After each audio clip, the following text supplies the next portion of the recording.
Is your magic meter running low? Well, we've got a cure for you.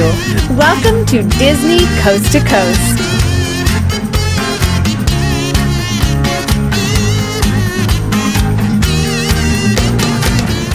Hey folks, and welcome to Disney Coast to Coast, the ultimate unofficial Disney fan podcast. I'm Jeff DePauli, and in today's House of Mouse headlines, the world of Monsters, Inc. is returning for more, plus we have a final date for Illuminations, Reflections of Earth. That and so much more, so let's get to it. Hear the latest news from the Walt Disney Company in today's House of Mouse headlines. As previously reported, Illuminations Reflections of Earth will be ending its long run at Epcot later this year in order to make way for new nighttime spectaculars. Recently, we did get news that the final performance of Illuminations Reflections of Earth will be on Monday, September 30th, 2019. The interim show, Epcot Forever, featuring classic Epcot songs, will begin the following evening on Tuesday, October 1st, 2019. The new, still unnamed permanent replacement for Illuminations will debut later in 2020. If you happen to be visiting Walt Disney World on both September 30th and October 1st, you'll be there for what are sure to be two epic nights at Epcot.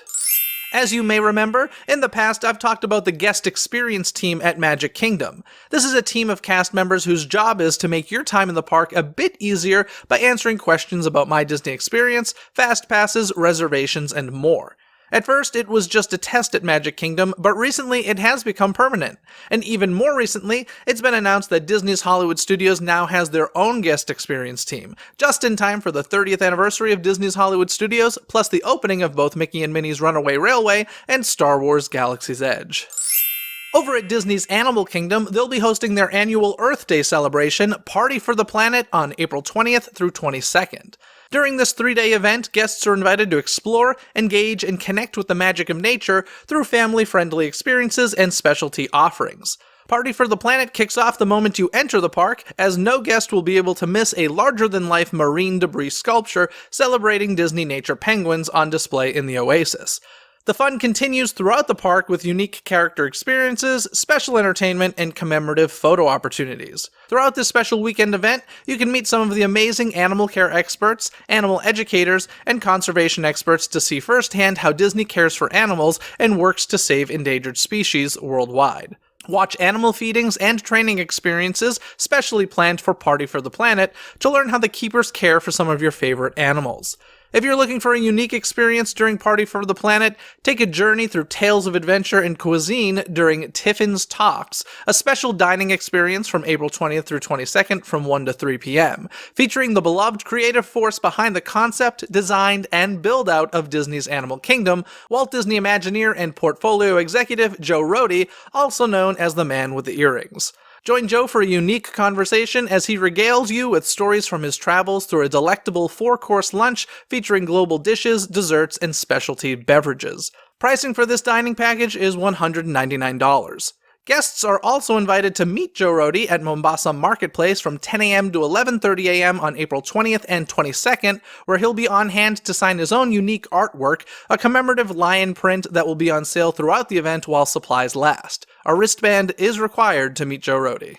If you're already planning your end-of-year holiday vacations, you'll be happy to hear that you can now book your Mickey's Very Merry Christmas Party tickets. The first party at Magic Kingdom is on November 8th and continues on select nights through December 22nd. You can buy early and save. Mickey's Very Merry Christmas Party tickets start at $99 for select nights after $10 advance purchase savings. For a limited time beginning on April 19th, you'll get a special preview of scenes from Aladdin and sneak peeks planned for Disney Parks and Disney Cruise Line. At Disneyland Park, the preview of Aladdin will be presented at the Main Street Opera House in Town Square, while Disney's Hollywood Studios will include this advanced look at a portion of the film as part of the Walt Disney Presents attraction. Fans of Max Pass at the Disneyland Resort will be happy to hear that you can now book Fast Passes for both Fantasmic and World of Color. If you're not familiar with Max Pass, it's a $15 add-on to your Disneyland app, allowing you to book Fast Passes without needing to go to the specific location of an attraction. Although I'm not a fan of this being an upcharge, I do admit that this is a great option if you only have a day or two to visit the Disneyland Resort, as it will save you time and allow you to see as much as possible. Up until now, neither Nighttime Spectacular was included with Max Pass, but now Max Pass has just been maxed. Some of the Avengers recently made a surprise visit to Disney California Adventure. In fact, it was on a day when I was in the park, but no, I did not see them. The purpose of the visit was to launch Avengers Universe Unites, a charity event that supports Disney Team of Heroes, which offers help to seriously ill children around the world.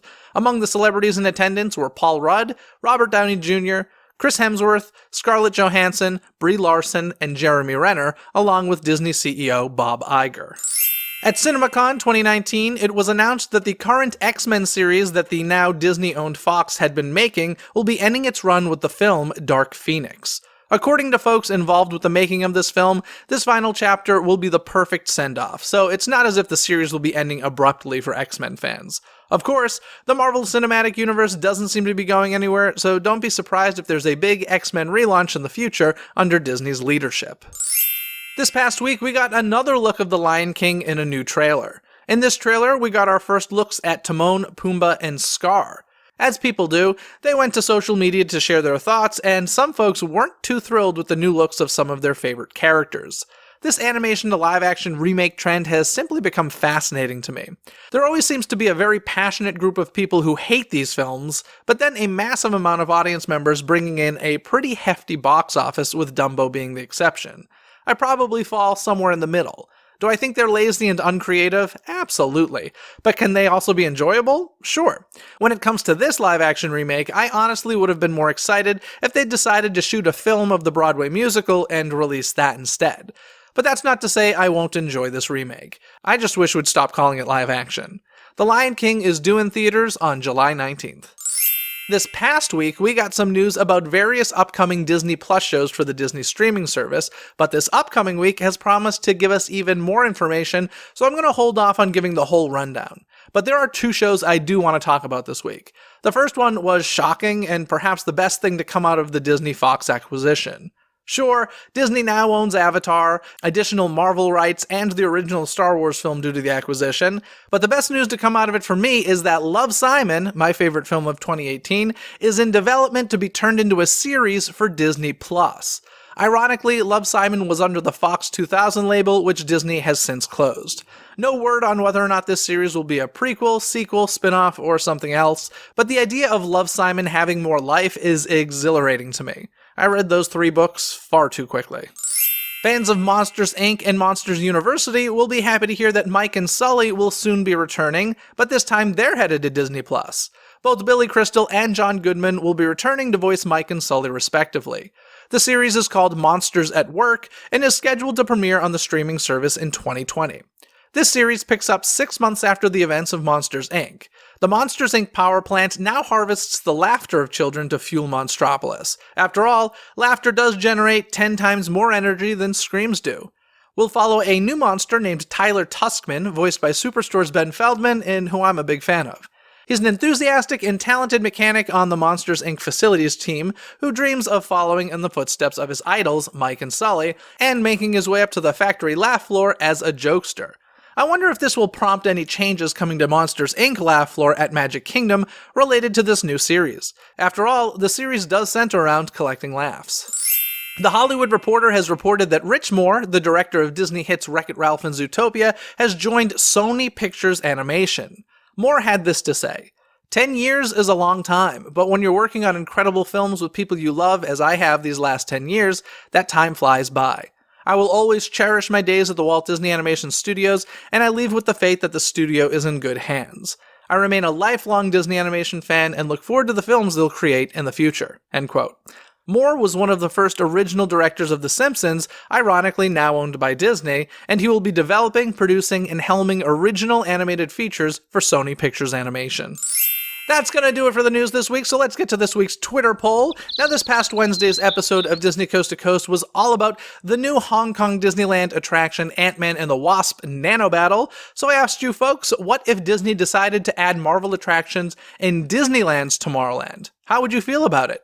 Your options were: yes, more Marvel is better; no, keep Marvel in Disney California Adventure; or no Marvel in the parks. 10% of you said no Marvel in the parks, followed by 35% saying yes, more Marvel is better, and 55% of you say no, keep Marvel in Disney California Adventure. If you'd like to take part in future Twitter polls, be sure to follow DizneyCTC on Twitter. That's Dizney CTC. Also, be sure to head over to DisneyCoastToCoast.com and sign up for your free gift to get a list of America's hidden Mickeys featuring different Disney destinations around the USA. While you're there, also sign up for our music playlist, where every month we create a new Disney music playlist for you to enjoy. Simply click on playlist over at DisneyCoastToCoast.com, and you can find all of our social media over there as well. Now, this episode of Disney Coast to Coast was produced by Philip Elke, who has supported the show through Patreon. If you'd like to become a DCTC producer or gain other rewards, including early access to episodes, live stream Q&As, behind-the-scenes access, and more,